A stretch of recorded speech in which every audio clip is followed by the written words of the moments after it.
The first time they blamed me, I thought it was a misunderstanding. The second time, I began to notice a pattern. But the third time, I stopped looking at them and started looking at him. We were sitting around his sister's dining table, plates half full, glasses sweating in the warm evening air. It was supposed to be a simple family dinner. Nothing serious. Nothing important. Until the conversation shifted. His brother mentioned the house repairs. His mother sighed about the changes in tradition. And then someone said my name. Softly. Carefully. As if placing it down between the dishes. She prefers it that way. She didn't want to come last Sunday. It was her idea. Small sentences, spoken casually. But each one landed. I opened my mouth to explain. But I stopped. Because I was no longer listening to them. I was watching him. He didn't interrupt. He didn't correct them. He didn't say, "That's not true." He just sat there, cutting his food slowly, eyes lowered, jaw tight. Maybe he thought silence was safer. Maybe he thought it would pass. Maybe he thought I didn't need defending. But in that moment, something shifted inside me. Not anger. Not embarrassment. Something quieter. He let them believe it. And he said nothing. I waited. Not for an apology. Not for a speech. Just for one sentence. Something simple. She didn't say that. That wasn't her decision. It was mine. But the sentence never came. Instead, his sister leaned back in her chair and smiled, the kind of smile that carries certainty. Well, we all know how she is. The others nodded. Not cruelly. Not loudly. Just enough. I felt my hands grow still in my lap. There is a particular loneliness that arrives in a crowded room. It doesn't shout. It settles. I could have defended myself. I could have corrected every detail.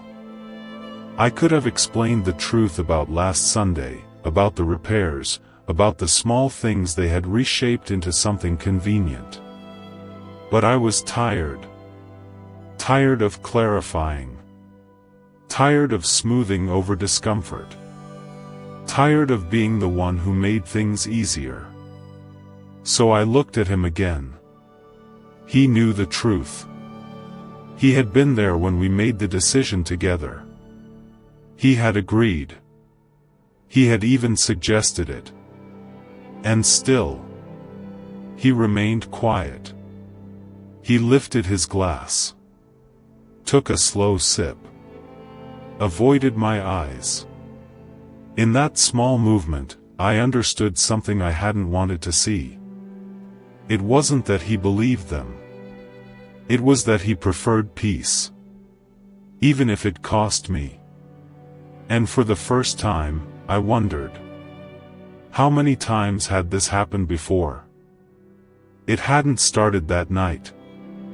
That was the truth I couldn't ignore. There had been smaller moments. Quieter ones. Easy to excuse. Like the afternoon his mother said I was too sensitive. He had laughed softly. Not agreeing. Not disagreeing. Just laughing. Or the time his brother joked that I kept him on a tight schedule. I waited for him to say we planned things together. He only shrugged. I told myself it was harmless. Family teasing. Nothing serious. But teasing becomes truth when no one corrects it. Each time, I swallowed the discomfort.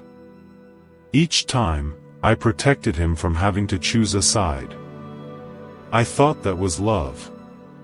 But sitting at that dinner table, hearing my name passed around like a shared conclusion, I began to see it clearly. This wasn't new. This was familiar. He had learned to stay neutral. And I had learned to absorb the impact. We had both grown comfortable in that arrangement. Until something inside me stopped cooperating. It wasn't loud. It wasn't dramatic. It was a quiet withdrawal. Like a door closing gently in another room. When his sister said, "We just wish she tried harder," I didn't respond. I didn't explain. I didn't defend. I simply leaned back in my chair. And for the first time, I let the silence belong to him. Dinner ended the way these evenings always did. Chairs scraping softly against the floor. Plates stacked. Polite smiles exchanged. No one mentioned what had happened. Because nothing dramatic had happened. No shouting. No argument. Just a few sentences. And his silence. He helped carry dishes to the kitchen. I thanked his sister for the meal. I even smiled. The kind of smile that keeps everything smooth.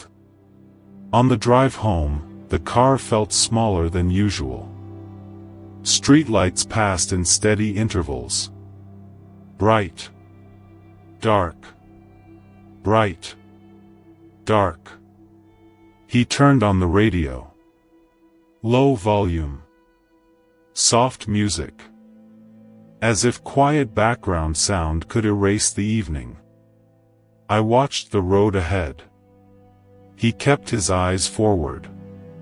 Neither of us spoke. There is a difference between peaceful silence and protective silence. Peaceful silence feels shared. Protective silence feels one-sided. That night, I understood which one this was. After a few minutes, he cleared his throat. They didn't mean anything by it. Simple words. Careful words. I nodded. Of course they didn't. They never did. But meaning isn't always in what people intend. Sometimes it's in what is allowed. And what is allowed becomes pattern. When we pulled into the driveway, he reached for my hand. A familiar gesture. Automatic. I let him hold it. But something had shifted inside me. Not anger. Not resentment. Just awareness. He had chosen peace with them. And I had paid for it. That was the night I stopped waiting for him to speak. And started listening to what his silence was saying. The days after that dinner felt ordinary. Almost too ordinary. He went to work. I folded laundry. We spoke about groceries, bills, the neighbor's new fence. Small things. Safe things. If someone had looked at us from the outside, they would have seen a normal marriage. Calm. Stable. Predictable. But something inside me had begun to observe instead of participate. I noticed the pauses. I noticed what he avoided. I noticed how often he said, "It's not a big deal." It wasn't just about his family. It was about conflict. About discomfort. About choosing the easiest path. When his mother called that week, I watched him from across the room. He listened. He nodded. He said, "I understand." He said, she didn't mean it like that. But he never said, we decided together. He never said, it was my idea. He never placed himself beside me. Later, he told me what she had said. She just feels hurt. She thinks you don't like her. She's sensitive. He repeated it gently, as if carrying fragile glass. I asked him one question. And what did you tell her? He hesitated. Just for a second. Then he said, I told her we'd try to do better. We. That word again. Shared responsibility. Shared blame. But never shared defense. I realized something uncomfortable. It wasn't that he wanted me blamed. It was that he wanted tension removed.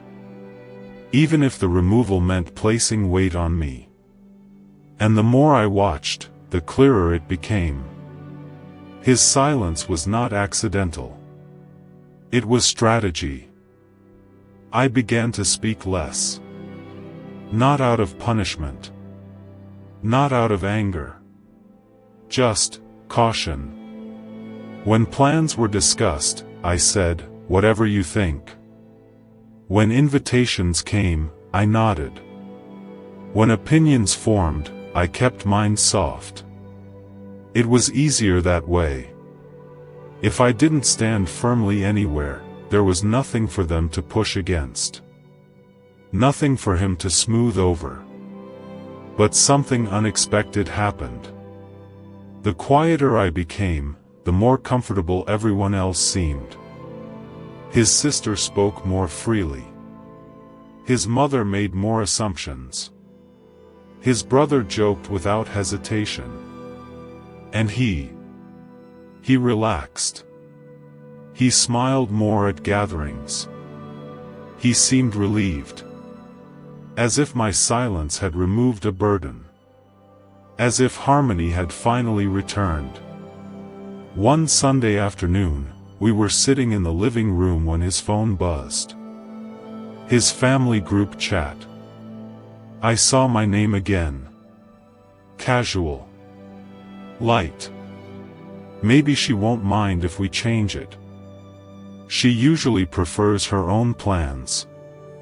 He read it. His expression barely changed. He typed something quickly. Then locked the screen. I asked, gently, what did you say? He replied without looking at me. I told them it was fine. Fine. That word again. The word that erases edges. The word that keeps everything smooth. I felt something steady inside me. Not sharp. Not dramatic. Just steady. I didn't say it was fine, I told him. He sighed. Softly. They didn't mean anything by it. There it was again. The shield he used for them. But never for me. And for the first time, I didn't argue. I simply watched him. And wondered how long I had mistaken silence for loyalty. It wasn't the accusations that stayed with me. It was the adjustment. How quickly I had begun to shrink. How naturally I edited myself. How carefully I chose words that would not create ripples. I used to speak freely. Not loudly. Not harshly. Just honestly. Now, before every sentence, there was a pause. A small internal check. Will this become another story later? Will this be retold differently? At the next family dinner, I tested something. When his sister said, she prefers staying home anyway. I didn't deny it. I didn't explain. I simply said, that's not true. Not angry. Not defensive. Just clear. The table grew quiet. Not hostile. Just surprised. His mother blinked. His brother looked at his plate. And then, all eyes turned to him. That moment felt longer than it was. A few seconds. But full. Heavy. He shifted in his chair. Cleared his throat. Took a sip of water. This was it. The simplest opportunity. The smallest correction. All he had to say was, "We both decided." Or, "That's not how it happened." Instead, he smiled politely. "Well, we all have different memories." Different memories. As if truth were optional. The conversation moved on. Someone changed the subject. Laughter returned. But something inside me settled into place. It wasn't confusion anymore. It was clarity. He wasn't avoiding conflict by accident. He was choosing comfort. And I was the cost of it. On the drive home, I didn't look out the window this time. I looked at him. His hand steady on the wheel. His face relaxed. As if the evening had gone well. "Did you hear what you said?" I asked quietly. He glanced at me. "What do you mean?" "Different memories," I repeated. "That's not what happened." He exhaled. Not annoyed. Just tired. "It wasn't worth correcting," he said. There was no point making it bigger. Bigger. I let that word sit between us. To him, it was small. A comment. A shift in phrasing. A harmless smoothing of edges. To me, it was something else. It was standing alone in a room full of people who believed a version of me that wasn't real. And knowing the one person who could fix it chose not to. "You make it sound like I'm attacking you," he said gently. "I'm just trying to keep peace." Peace. That word again. I nodded slowly. "I know," I said. And I meant it. He wasn't cruel. He wasn't malicious. He wasn't even aware of the weight of it. But awareness doesn't remove impact. And kindness without courage can still wound. That night, lying in bed beside him, I stared at the ceiling. The room was quiet. His breathing even. I realized something that frightened me more than anger would have. I was beginning to detach. Not loudly. Not dramatically. Just, carefully. And once detachment begins, it moves silently. Detachment does not announce itself. It arrives quietly. Like a chair pulled slightly away from the table. No one notices at first. Not even you. I stopped volunteering for family visits. If he said, "They're coming over," I said, "All right." If he asked, "Do you want to go?" I replied, "If you'd like." He interpreted it as flexibility. As ease. As growth. But it wasn't ease. It was withdrawal. At gatherings, I became pleasant. Helpful. Polite. I passed dishes. I smiled at stories. I excused myself early. When his mother made a comment wrapped in concern. "She looks tired. She seems distant." I nodded. "Yes, maybe I am," No correction. No explanation. The interesting thing about silence is this. People adjust to it quickly. Without my responses, there was nothing to push against.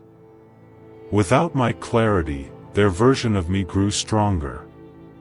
And without my objections, he felt less pressure. He began to relax completely. He laughed more at their jokes. He stayed longer after dinners.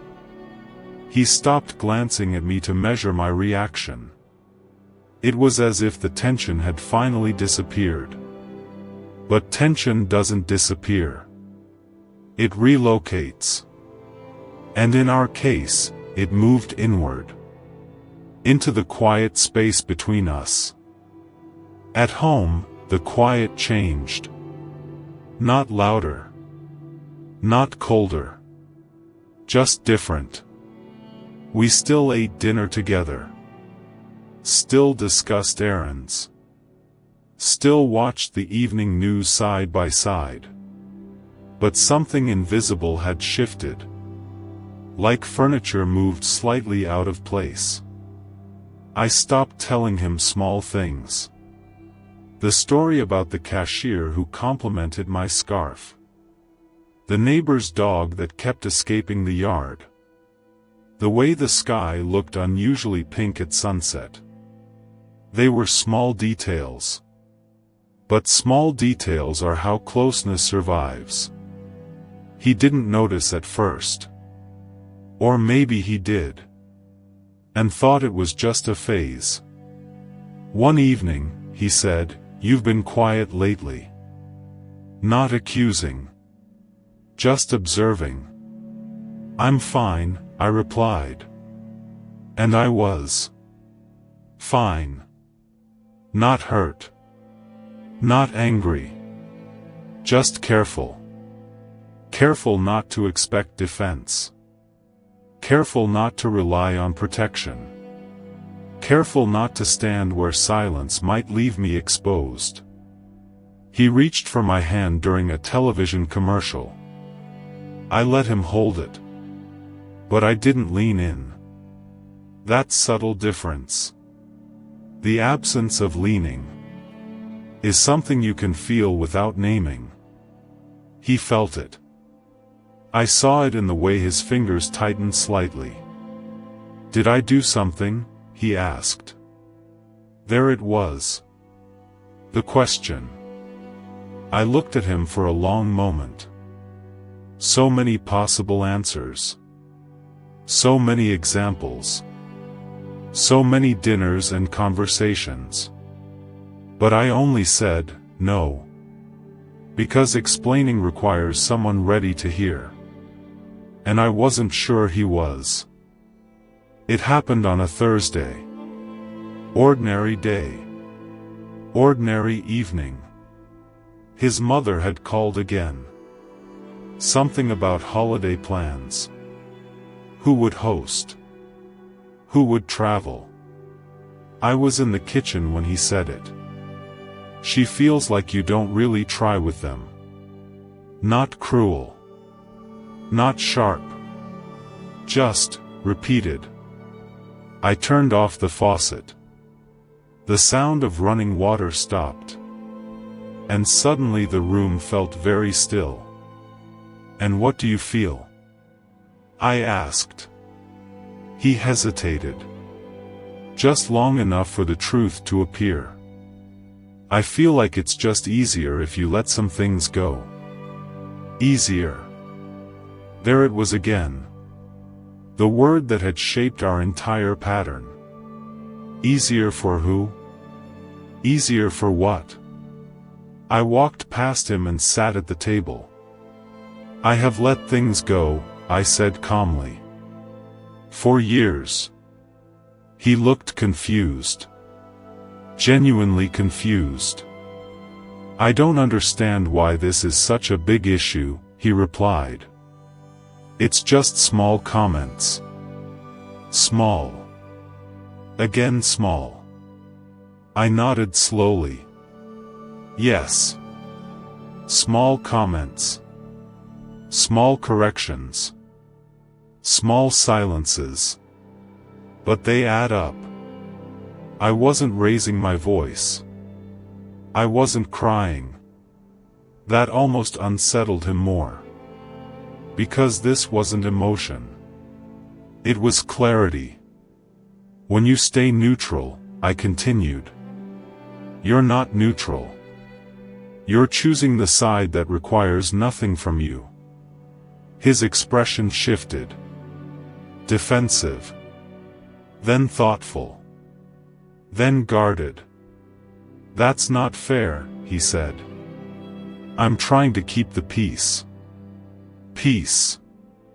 Always peace. And what about me? I asked softly. The question hung between us. Heavy. Unavoidable. He didn't answer right away. Not because he didn't hear me, but because the question had nowhere safe to go. What about you? He repeated quietly, as if testing the weight of it. Yes, I said. When you protect everyone's comfort, who protects mine? The room felt smaller. Not hostile. Just exposed. I never meant to hurt you, he said. And I believed him. Intent and impact are not the same. That was the part he had never understood.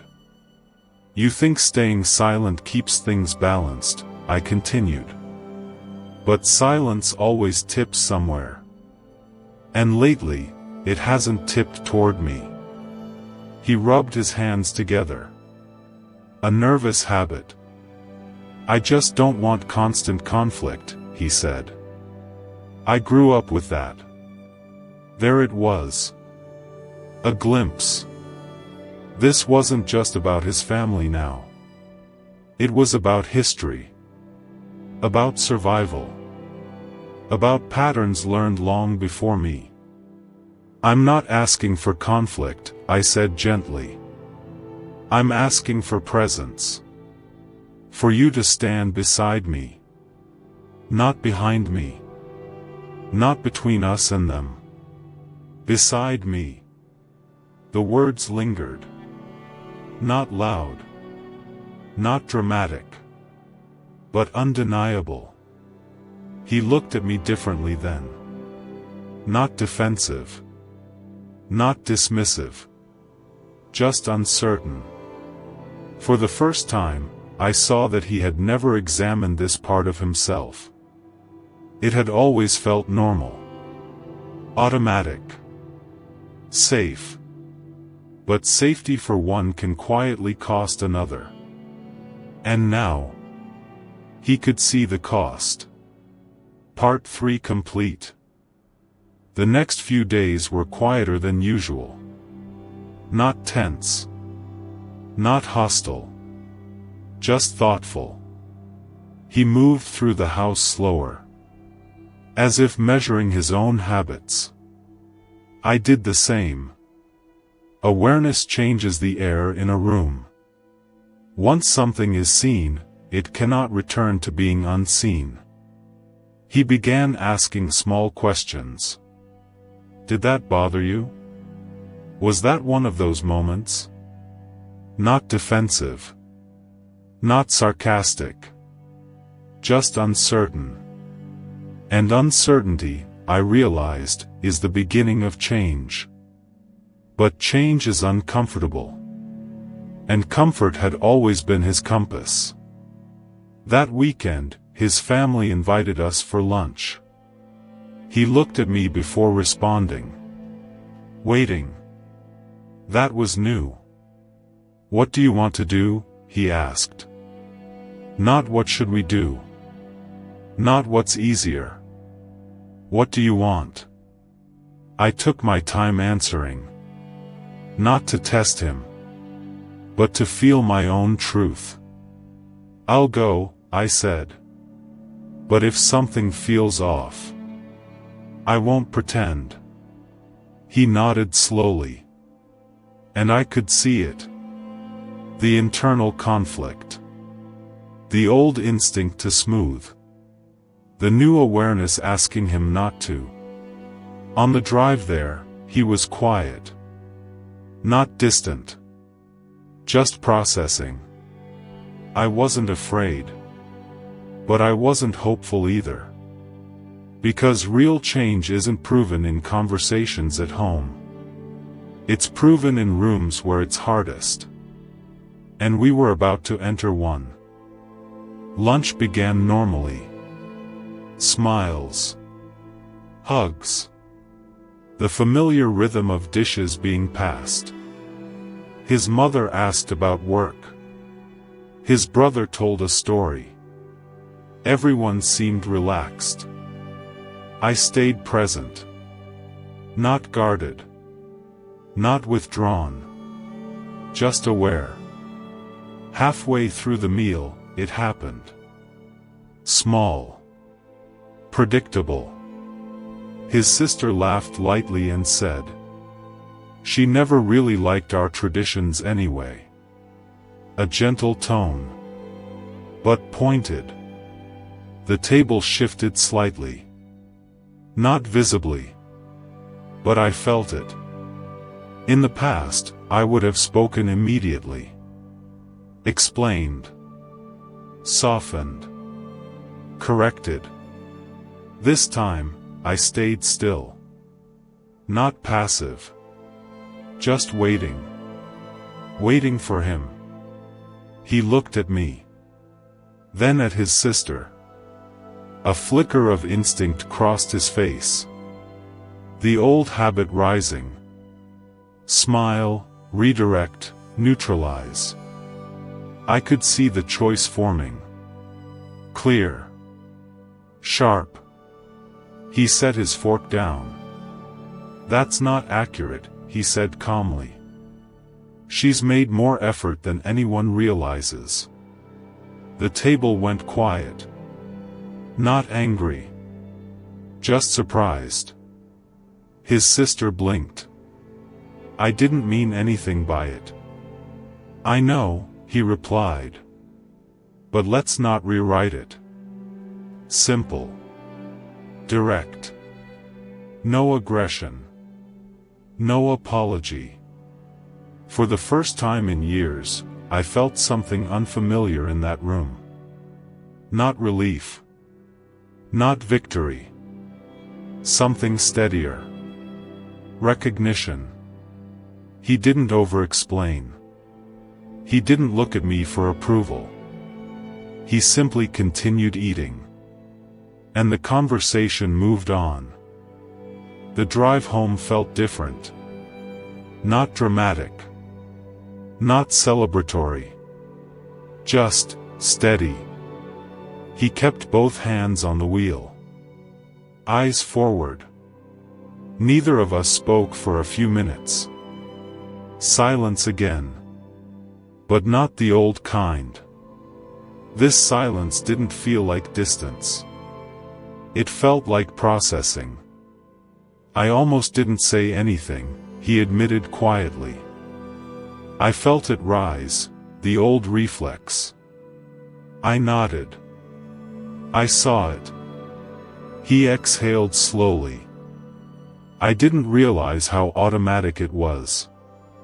How much I defaulted to smoothing things over. It felt small to me, he continued. But when I heard it out loud today, it wasn't small. That mattered. Not because he defended me, but because he finally understood why it mattered. "I don't want you to feel alone in a room I'm standing in," he said. The words were simple. Unpolished. Honest. Something in my chest softened. "I don't need you to fight," I replied. "I just need you to stand." He nodded. Not quickly. Not performatively. Just firmly. Change doesn't arrive as fireworks. It arrives as a decision repeated. Over and over. In moments that look insignificant to everyone else. When we reached home, he didn't rush inside. He turned off the engine and looked at me. "Thank you," he said, "for not giving up before I saw it." I didn't answer immediately. Because the truth is, I had almost stopped trying. And he knew it. The following weeks were not perfect. There were still comments. Still assumptions. Still moments where old patterns tried to return. But something had shifted. He noticed faster now. Sometimes before I did. At a family gathering 2 weeks later, his mother said, "She's always been sensitive." He didn't sigh. He didn't redirect. "She's perceptive," he corrected gently. "There's a difference." It wasn't loud. It wasn't confrontational. But it was consistent. Consistency builds safety. At home, I felt it too. He checked in more. Not anxiously. Not excessively. Just attentively. Did that feel all right? Was I clear enough? I answered honestly. And for the first time, I didn't feel like I was asking for too much. Trust doesn't rebuild in declarations. It rebuilds in repetition. In the steady proof that you are not standing alone. One evening, as we sat on the couch, he reached for my hand again. This time, I leaned in. Not because he defended me once. Not because he said the right thing. But because the pattern had begun to change. And change, when sustained, becomes belief. He had always loved me. That was never in question. But now, he was choosing me. In rooms where it cost something. And that is a different kind of love. Change did not transform us overnight. There were still moments of hesitation. Still pauses where he searched for the right words. But hesitation is not the same as avoidance. Now, when something happened, he didn't pretend it hadn't. He named it. One Sunday afternoon, his brother made a casual remark. "You always take things personally." He didn't laugh along. "She doesn't," he said evenly. "She pays attention." The room adjusted. Subtle. But real. And afterward, I realized something. It wasn't just about defense anymore. It was about alignment. We were beginning to feel like a team. Not two individuals managing separate loyalties. A team. That word had felt distant for years. Now it felt possible. At home, the conversations deepened. He spoke more about his childhood. About growing up in tension. About learning that silence was survival. "I thought keeping peace meant love," he admitted. "And sometimes it does," I said gently. "But not when it costs truth." He nodded. And I could see it. He wasn't just adjusting behavior. He was rethinking identity. And that takes courage. Because when you stop being the peacemaker, you must decide who you are instead. Months passed. Not dramatically. Not with grand gestures. Just steadily. Family gatherings became less tense. Not because everyone changed, but because he no longer allowed subtle rewriting of reality. And something unexpected happened. Others adjusted too.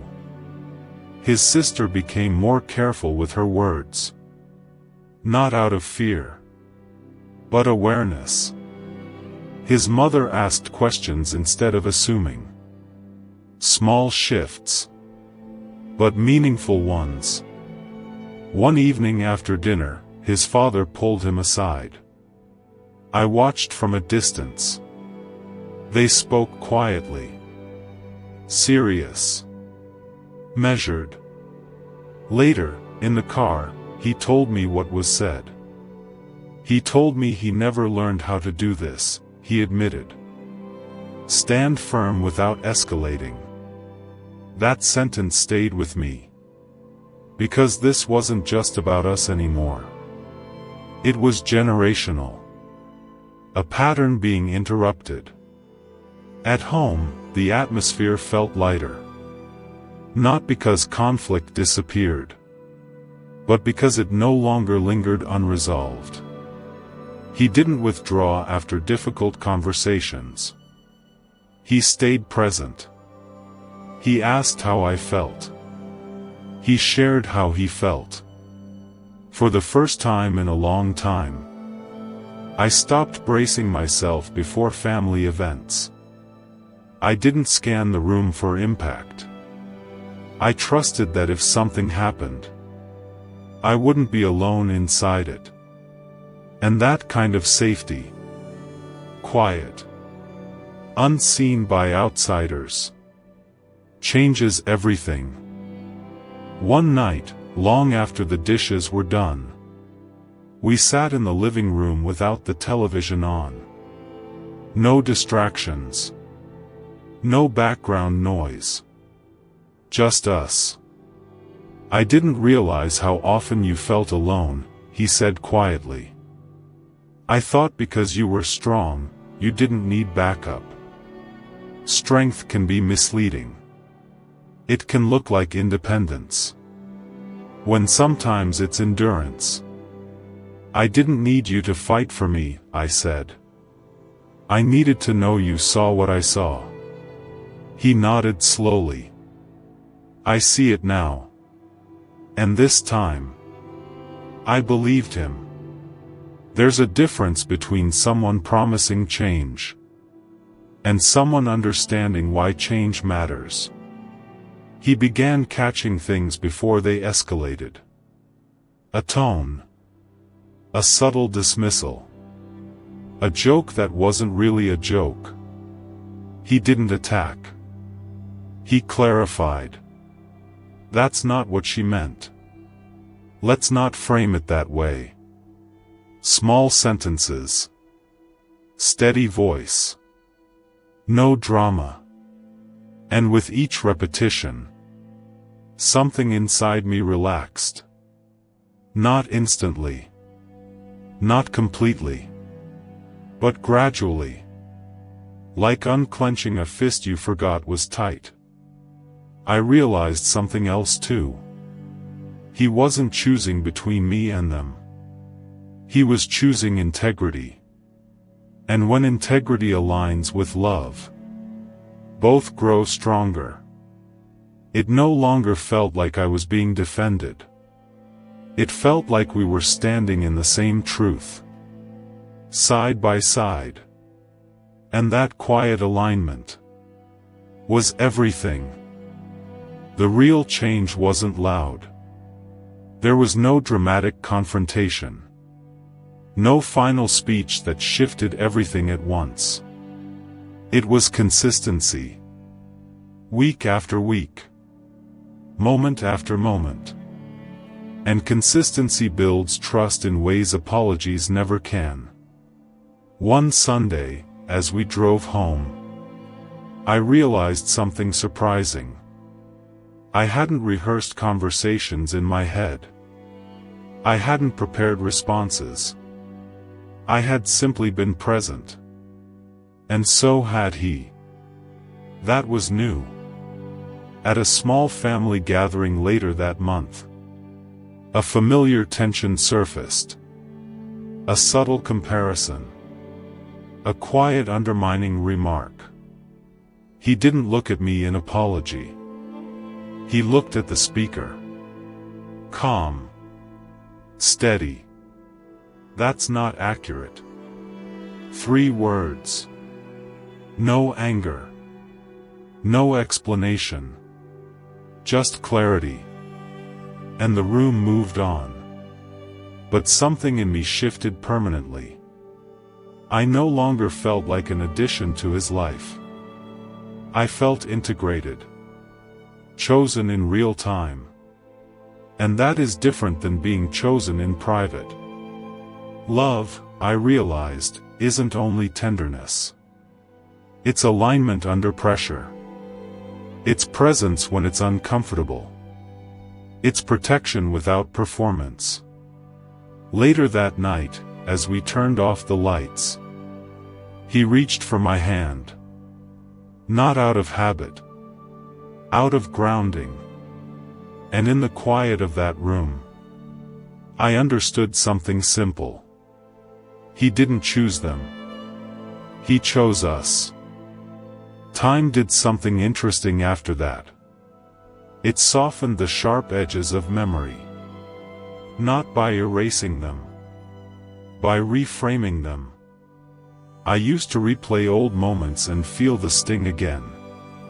Now when I remember them, I notice something else. Growth. We were both learning. Slowly. Imperfectly. Sometimes he still misses things. Sometimes I still feel that old flicker of doubt. But it no longer controls the room.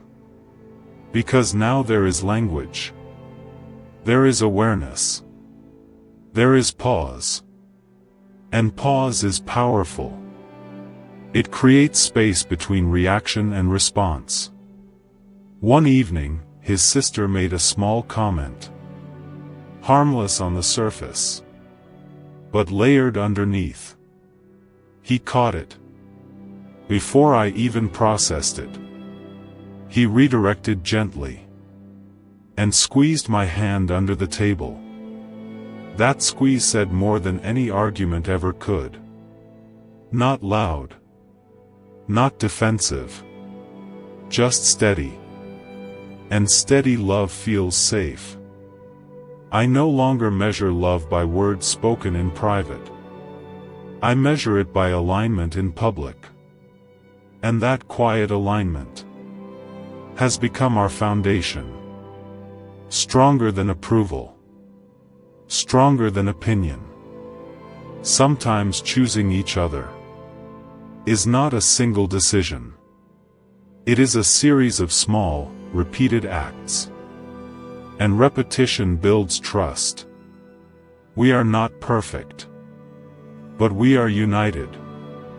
And unity feels like home. Some lessons arrive loudly. Others arrive slowly. This one came quietly. Not in a single argument. Not in one decisive moment. But in repetition. In awareness. In choice. Love is not proven when it is easy. It is revealed when it is uncomfortable. When standing firm feels awkward. When silence would be simpler. When harmony tempts you to ignore truth. He didn't change overnight. I didn't either. But something shifted. We stopped protecting peace at the cost of connection. And began protecting connection. With honesty. If you have ever felt unseen in a room full of people. If you have ever wondered whether you mattered enough. Remember this. Being chosen is not about words spoken once. It is about consistency. It is about presence. It is about alignment when it counts. Sometimes the most meaningful sentence is not dramatic at all. It is simple. Quiet. Certain. I'm with you.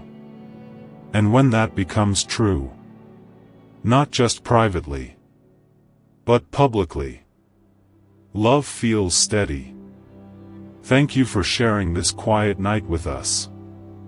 Rest gently. And we'll meet again in the next story.